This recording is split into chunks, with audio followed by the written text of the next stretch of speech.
Assalamualaikum warahmatullahi wabarakatuh dan salam sejahtera kepada anda semua para penonton yang setia di dalam channel kisah pengalaman seramku ini. Terima kasih saya ucapkan kepada anda semua. Kali ini kita akan ceritakan satu kisah seram yang telah dikongsikan kepada saya oleh rakan subscriber kita yang nama samarannya adalah Hasan. Kisah ini berlaku pada tahun 1999. Sebelum itu, terlebih dahulu saya mengharapkan kepada sokongan dan bantuan anda semua untuk membantu channel ini supaya lebih berkembang, ya, iaitu dengan cara mudah ataupun gratis sahaja, iaitu dengan cara like, subscribe dan share.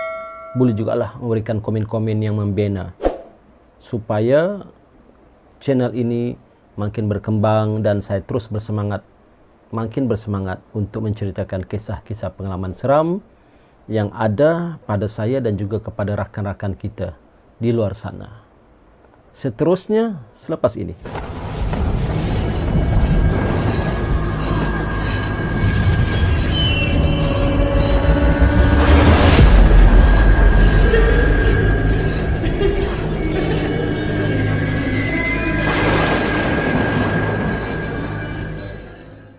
Bertemu kembali.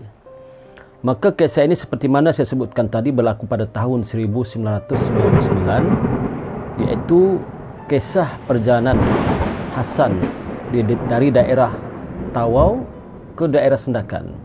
Untuk pengetahuan anda semua, jarak dari daerah Tawau ke Sendakan ini lebih kurang hampir 300 km. Jadi kisahnya adalah, iaitu sebelum perjalanan ibu dan ayah Hasan pergi ke Mekah untuk mengerjakan umrah, maka Hasan telah meminta izin terlebih dahulu kepada ibu dan ayahnya untuk pergi ke daerah Sendakan pada sekian-sekian hari bulan. Iaitu lebih kurang kebiasaan mereka berada dalam 2 minggu, lebih kuranglah 14 hari kebiasaan ataupun 12 hari. Jadi Hasan terlebih dahulu meminta izin dan restu dari ibu dan ayahnya. Moga-moga perjalanannya ini aman, tidak ada apa-apa yang berlaku. Maka dipendekkan cerita, pergilah ibu dan ayah Hasan pergi umrah pada tahun itu. Sedangkan Hasan ini adalah anak laki-laki yang tunggal. Maka ayahnya berpesan hati-hati, ya, apa-apa pun berlaku maklumkan sajalah kepada ayah, insya-Allah, kata Hasan. Maka masa pun berlalu, hari pun berlalu. Pergilah Hasan dengan menunggang motosikal sahaja daripada daerah Tawau ke Sendakan. Dalam keadaan begitu, Hasan banyak juga berhenti di tempat-tempat persinggahan kerana keletihan. Daripada daerah Tawau ke Sendakan ini ada lagi melalui daerah-daerah lain seperti daerah sebelum Lahad Datu berjumpa dengan Simpang Sempurna. Selepas itu Konak dan Lahad Datu. Lebih kurang 3 persinggahan. Di Lahad Datu ni sudah tidak jauh lah ke Sendakan, lebih kurang dalam 3 jam lebih kurang begitulah. Dan di daerah Lahad Datu menuju ke Sendakan ni banyak tempat persinggahan lagi. Seperti di kawasan Kinabatangan, ya, Bukit Garam, Checkpoint Batu 30 dan terusnya ke Sendakan. Dipendekkan cerita, tiba-tiba sahaja Hasan ini terlibat dalam kemalangan jalan raya tanpa dapat dielak.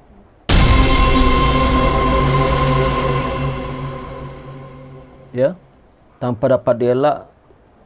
Kisahnya seperti kemalangan itu seperti terlalu cepat berlaku hingga kan menyebabkan Hasan tak dapat mengelak kenderaan yang ada di hadapannya dan berlakulah kemalangan.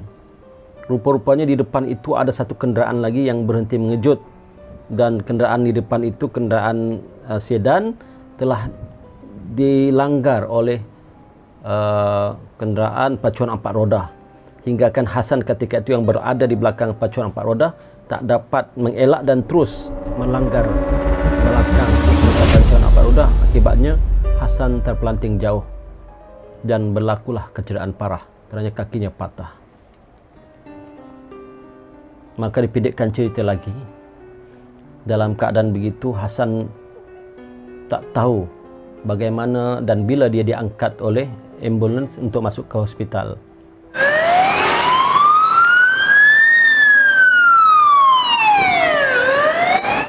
Dan Hasan telah berada di ward hospital lelaki di Duchess of Kent, daerah Sendakan. Kemudian katil tempat diletakkan Hasan ini adalah katil kedua terhujung di ward hospital laki-laki itu, dekat dengan bilik air ataupun dekat dengan tandas lah. Ada satu katil lagi yang hampir dengan tandas, kemudian barulah katil Hasan. Maka diletakkan Hasan di situ. Rupa-rupanya ketika berlaku kemalangan itu Hasan pingsan, tak sedarkan diri. Dia pun tak tahu di mana motosikalnya, dan dia pun tak tahu di mana handphonenya. Dan yang sempat diselamatkan adalah dompet yang ada kad pengenalannya, kerana dompet dan pengenalan itu betul-betul terletak di depan seluarnya. Sedangkan handphonenya dia tak tahu di mana. Maka ketika di ward hospital pesakit lelaki itu, Hasan dalam keadaan lemah badannya akibat kemalangan. Dan bila Hasan lihat kakinya, rupanya kakinya telah dibalut dengan simin. Datanglah seorang doktor laki-laki mengatakan, sesungguhnya awak telah ditimpa kemalangan, kecederaan yang serius di bahagian kaki, dan kaki awak telah patah dan kami telah balut dengan simin. Apa-apa masalah, kata doktor itu, rujuklah kepada jururawat yang bertugas.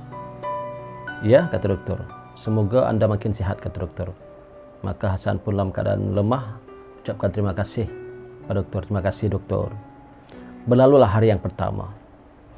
Di hari yang kedua, dalam keadaan Hasan ini badannya lemah, maka badannya telah ditambahkan air dan juga darah. Dalam 1 pain air dan 1 pain darah lah ditambahkan ke badannya. Dia pun masih dalam keadaan lemah. Malam itu, tiba-tiba, tanpa disengaja, dia telah pandang ke katil sebelah kanan yang ada di sebelahnya, yang dekat dengan tandas. Dia ternampak seorang pakcik. Seorang pakcik yang telah tua, baring di situ. Maka Hasan pun tanya, "Pakcik, apa kabar?" Pakcik itu kata, "Baik, nak." "Oh, sudah lama ke pakcik di sini?" Maka kata pakcik itu, "Sudah lama, nak. Setahun lamanya." "Oh," kata Hasan. Cuma Hasan terfikir juga, sebab saya ingat dia pada hari pertama selepas dia sedar daripada pingsan, tidak ada orang di sebelahnya. Tetapi Hasan sangka baik, mungkin barangkali pesakit itu baru dihantar ke situ. Tapi kalau baru, kenapa pula dia sudah setahun? Hasan melayan perasaan, dan Hasan pun masih lagi memujuk perasaannya, kemungkinan pakcik ini sewaktu dia sedar daripada pingsan itu, kemungkinan pakcik ini pergi ke bilik air. Jadi tak adalah dia dikatil, sangka Hasan. Tapi Hasan terfikir lagi. Hasan nampak kaki pakcik itu kedua-dua patah dan disimin, bahkan dibalut dengan besi seperti ada aerial TB yang menegak di kakinya. Mustahil pula dia boleh jalan dalam keadaan begitu. Kata Hasan. Hasan pun tak mau layan sangatlah. Hasan pun tertidurlah untuk hari pertama. Kemudian di hari kedua, setelah dikejutkan oleh bagian attendant makanan untuk makan, sebab Hasan pun sama juga tak boleh bangun, maka bagian attendant makanan itu kata, siapa yang boleh bangun ambil makanan, siapa yang tak boleh bangun maka akan dihantarkan makanan. Jadi Hasan ni tak boleh bangun lah. Tak boleh bangun, maka dihantarkan makanan. Tapi yang peliknya, Hasan tengok pakcik itu tak dihantarkan makanan. Hairan Hasan. Kenapa pakcik itu tak dibagi makanan? Saya yang dibagi makanan, pakcik itu tak dibagi makanan.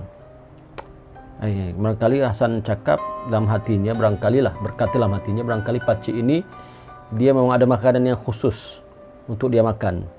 Dia tak boleh makan sebarang seperti kami makan. Barangkali penyakitnya lebih teruk. Begitu kata hati Hasan. Maka pada malam yang kedua itu, tiba-tiba sekitar pukul 1 malam, Hasan terjaga. Hasan terjaga kerana Hasan mendengar jeritan meminta tolong di sebelahnya. Dan suara itu datang daripada pakcik di sebelahnya. Maka Hasan pun menoleh. Memang benar. Pakcik itu yang berkata, tolong, tolong. Kata, tolong, tolong. Jadi Hasan terkejut dan Hasan kasihan dengan pakcik itu. Kenapa pakcik? Kenapa pakcik? Aduh, kata Hasan, kenapalah jururawat yang berada di depan tu tak dengar panggilannya? Sedangkan pada malam itu, setiap malam Hasan lihat, kerana jururawat ni dia bertugas ada shift, dan setiap malam Hasan melihat ada lebih kurang 2 orang jururawat yang bertugas di ward laki-laki. Jadi Hasan pun membantulah memanggil jururawat tersebut. Hasan kata, Kak, kata Hasan. Kakak pun menoleh dan berkata, ya, ada apa? Sekejap, kata kakak tu. Ya, maka kakak jururawat tu pun datang. Kak, kata Hasan, ya, ada apa, dek? Begini, Kak. Ni pakcik ni panggil kakak berapa kali kakak tak dengar. Tak apalah, cik, sabar sialah. Kami tahulah macam mana nak handle tu. Oh ya kah, kata Hasan. Okeylah, kata Hasan. Hasan pun tak boleh buat apa. Kerana jururawat pun kata dia boleh handle masalah tu. Tak apalah. Maka Hasan pun baring dan lama-lama terlelap, tertidur. Hari yang kedua. Hari yang ketiga. Pada petang senja itu, pakcik tu memanggil lagi jururawat. Ya, panggil lagi. Tolong, tolong, tolong, tolong. Aduh, kata Hasan, kesian pakcik ini. Maka Hasan pun kata, pakcik nak makan ke? Pakcik tu giling kepala. Hasan tanya lagi, pakcik nak minum ke? Pakcik tu giling kepala. Pakcik nak makan ke? Pakcik tak jawab, giling kepala. Akhir sekali baru pakcik tu bercakap, nak, sebenarnya pakcik ini memang tak boleh bagi makan. Dan kalau dibagi makan pun, pakcik tak boleh makan. Oh, begitu kah? Ya. Oh, patut pun pakcik tak boleh makan. Ya. Oh, begitu. Hasan tanya, pakcik ada keluarga ke? Ada. Jadi, ada tak keluarga pakcik datang hubungi pakcik? Ataupun ziarah pakcik ke sini? Tak ada. Saya kata, kenapa pakcik? Sebab memang mereka pun tak boleh datang dan tak boleh ziarah pakcik. Oh, takkan setahun lamanya ni tak ada seorang pun keluarga pakcik yang ziarah? Cuma ada anak dan isteri ke apa? Tak ada, nak. Memang mereka tak boleh ziarah pakcik selama-lamanya. Dalam hati saya, kasihannya pakcik ni. Sudahlah nas, ya, jururawat tak bagi makan, tak bagi minum. Lepas tu keluarganya pun tak ziarah dia. Aduh, macam mana? Kasihan saya. Maka dalam hati saya berkata, kalaulah tangan saya ini sampai ke katil sebelah ni, maka saya akan bagi makanan dan minuman. Pedulilah nas tu, marah ke dia apakah? Pedulilah, saya kata. Yang penting saya dapat kasih pakcik ni minuman. Saya nampak kasihan pakcik ni, tak minum, tak makan. Tapi tangan saya tak sampai. Saya cubalah menjulurkan tangan saya ke katil sebelah, tak sampai. Jauh. Kemudian saya pun tak boleh bangun. Selama saya berada lebih kurang 4 hari di katil itu, saya tak boleh bangun. Bahkan yang menguruskan semua urusan, kalau saya nak kencing berak adalah jururawat yang bertugas. Saya pun naik malu. Tapi apa boleh buat, itu tugas mereka, dan dalam saya keadaan cedera begini. Jadi saya pun tak nak banyak simbang dengan pakcik itu. Saya baring, kerana kata doktor jangan banyak bergerak, jangan banyak sembang-sembang, rehat banyak supaya cepat sembuh, ya. Jadi ketika itu saya nak hubungi siapa, saya kata. Handphone pun tak ada. Kemudian datanglah seorang jururawat bertanya pada saya. Jururawat waktu siang ini agak muda sikit, ya. Yang malam ni agak berumur sikit. Yang malam mungkin sudah berkahwin, yang siang ni masih pelatih. Kemungkinanlah rasa hati saya ketika itu. Cik, ada tak keluargamu yang kamu boleh hubungi? Kata Hasan, ada, tapi cuma ayah saya saja yang saya hafal nombornya. Adapun kawan-kawan apakah saya tak hafal nombor, ayah saya saja. Maka Hasan pun memberilah nombor ayahnya yang pergi ke umrah dengan ibunya itu untuk dihubungi oleh pihak jururawat. Maka di hari yang kelima, iaitu hari yang terakhir, yang sebenarnya Hasan sudah boleh balik rumah, berehat di rumah. Maka ketika itulah ayah dan ibunya datang. Berlari-lari anak menuju ke ward hospital dengan keadaan terkejut. Nak, kata ibunya, nak. Ayahnya pun kata, nak, kenapa? Aduh, ya Allah, Masya Allah, kata ayah dan ibunya. Kenapa nak? Sihat ke? Okey ke? Macam-macam lah pertanyaan-pertanyaan daripada ibu dan ayah Hasan ni, yang Hasan perlu jawab. Last sekali, Hasan kata, ayah, boleh tolong tak? Boleh, kata ayah, tak ada masalah. Ayah, sebenarnya saya kesian ayah. Kesian apa? Kata ayahnya. Di sebelah sini ayah ada pesakit, pakcik ni. Sudah lama di sini tapi jururawat tak bagi makan, tak bagi minum. Bahkan kalau dipanggil oleh jururawat pun, jururawat tak datang. Katakan mereka boleh handle tapi mereka tak datang. Jadi saya tak puas hati ayah. Boleh tak ayah tolong bagi dia makan dan minuman yang ayah bawa ni? Sebab tadi ayah dan ibunya membawa makanan dan minuman, buah-buahan pun ada. Boleh tak saya tak makanlah hari ini, saya bagi dia? Ayahnya kata, yang mana? Yang mana? Kata Hasan, tu sebelah saya tu ayah, sebelah saya tu. Sebelah katil saya ni. Sebelah katil Hasan, yang mana? Ni. Ayah pun tengok, tak ada. Ada tu ayah, tengok betul-betul. Maknya pun kata, mana Nisan? Kenapa Nisan? Mana? Tu yang sebelah saya tu. Yang mana? Kata ibunya. Tu, pakcik tu, sakit tu. Tak nampak ke ayah? Kenapa suka main-mainkan Hasan ni? Astagfirullahalazim, kata ayah. Astagfirullahalazim, nak mengucap nak. Aduh, kata. Kemudian ibu dan ayah Hasan pun berbisik-bisik seolah-olah berbincang-bincang. Kemudian menuju ke tempat jururawat tu, bertanya pasal anak. Maka jururawat tu seperti ada bersimbang-simbang dengan ibu dan ayahnya. Kemudian ibu dan ayah menggelengkan kepala. Dan hari itu adalah hari yang terakhir Hasan berada di ward hospital dan boleh dibawa pulang. Maka Hasan pun gembira dan ibu dan ayah Hasan pun gembira. Ya, kerana Hasan sudah boleh balik rumah lah. Jadi bila ketika Hasan dibawa keluar daripada ward pesakit laki-laki menggunakan kursi roda itu, sehingga di meja tempat jururawat bertugas, maka jururawat pun panggil. Hasan, kata jururawat. Ya, jururawat, ya kak. Terima kasih banyak-banyak kerana sanggup bersabar. Bersabar apa kak? Kenapa? Begini Hasan. Yang sebenarnya Hasan nampak tak pakcik di sebelah? Kata Hasan, ya nampak kak. Sebenarnya pakcik itu yang Hasan nampak tidak ada. Kenapa kak? Kerana sebenarnya katil yang kami kosongkan di hujung itu adalah bekas katil seorang pakcik yang telah meninggal dunia akibat kemelangan setahun yang lalu.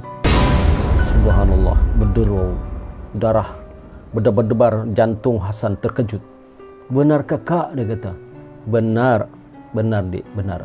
Kakak ni, kata staf jururawat tu, kakak ni dah biasa di sini. Biasa dengan pesakit-pesakit ni, memang banyak kali pesakit yang nampak. Ya. Memang ada dulu situ seorang pakcik tapi dah meninggal setahun yang lalu akibat kemalangan jalan raya yang serius. Oh ya ke kak? Ya, kata jururawat. Aduh, barulah Hasan faham selama ini. Apa yang dia nampak selama ini bukanlah pakcik itu yang sebenar. Wallahualam, kata Hasan, dia pun tak suka nak ceritakan kenapa dia boleh nampak. Kenapa dia boleh nampak pakcik itu di situ. Kemudian jururawat tu bercerita lagi, dia kata, dek, sebenarnya mereka kemelangan bukan seorang pakcik itu saja. Ya ke kak? Ya, bukan pakcik itu yang kemelangan. Bahkan mereka kemelangan jalan raya satu keluarga.